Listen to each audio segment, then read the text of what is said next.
Hello everyone, চলে এসেছি আজকে আবারও একটি নতুন ভিডিও নিয়ে।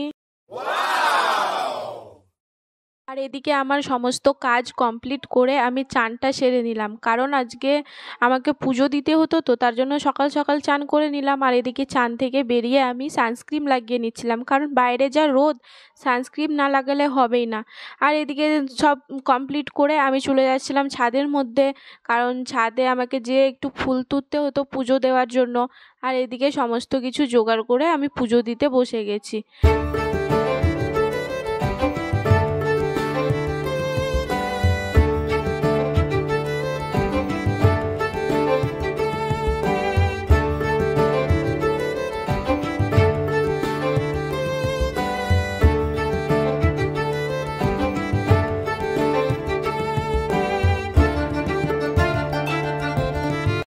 আর এদিকে আমার ঠাকুর ঘরে পুজো দিয়ে, তুলসী গাছে পুজো দিয়ে, আর এদিকে আমি চলে এসেছিলাম দোকানের মধ্যে, কারণ দোকানের মধ্যেও পুজো দিতে হতো, তো দোকানের মধ্যে পুজো দিয়ে এদিকে খেতে বসে গেছিলাম।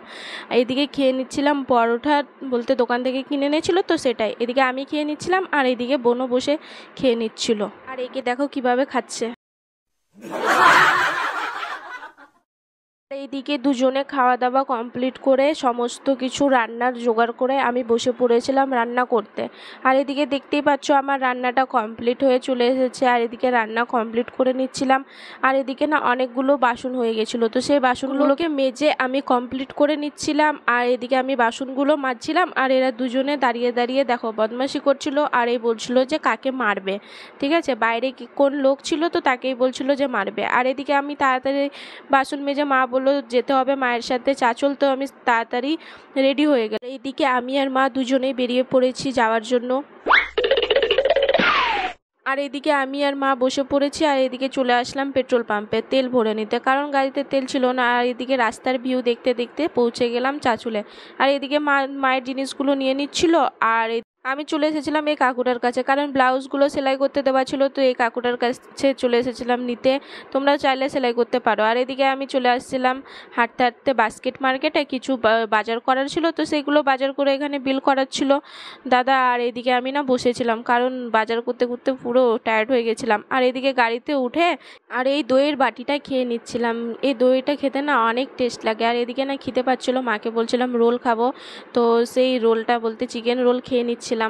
আর খেতে খেতে বাড়ি চলে যাচ্ছিলাম। এদিকে না মা না আমাকে না কিছু বলছিল, সেটা তো আর আমি বয়সে দিতে পারলাম না।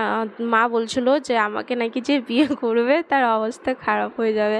আর এদিকে খেতে খেতে ভিউ দেখতে দেখতে বাড়ি চলে আসলাম। বাড়িতে এসে পৌঁছে গেলাম, ফ্রেশ হয়ে আমি বোনকে বললাম একটু চা বানিয়ে এনে দে, মাথা ব্যথা করছে, তো সেই চাটাই খেয়ে নিচ্ছিলাম সবাই মিলে বসে। আর এদিকে চা খেতে খেতে না আমাকে মা ফোন করে দিল, কারণ নিচে চলে এসেছিলো অনেকগুলো কাস্টমার, বলতে দোকানের মধ্যে। তো দোকানে যেয়ে যে জিনিসগুলো গোছানো ছিল সেগুলো গুছিয়ে নিচ্ছিলাম। আর এদিকে আমি দোকানের কাজ করতে করতে এদিকে ভাত বসিয়ে দিয়েছিলাম, কারণ ভাত ছিল না। আর এদিকে দেখা হচ্ছে চলো তোমাদের সাথে নেক্সট ভিডিওতে। ভালো লাগলে লাইক, কমেন্ট আর সাবস্ক্রাইব করে দিও। বাই।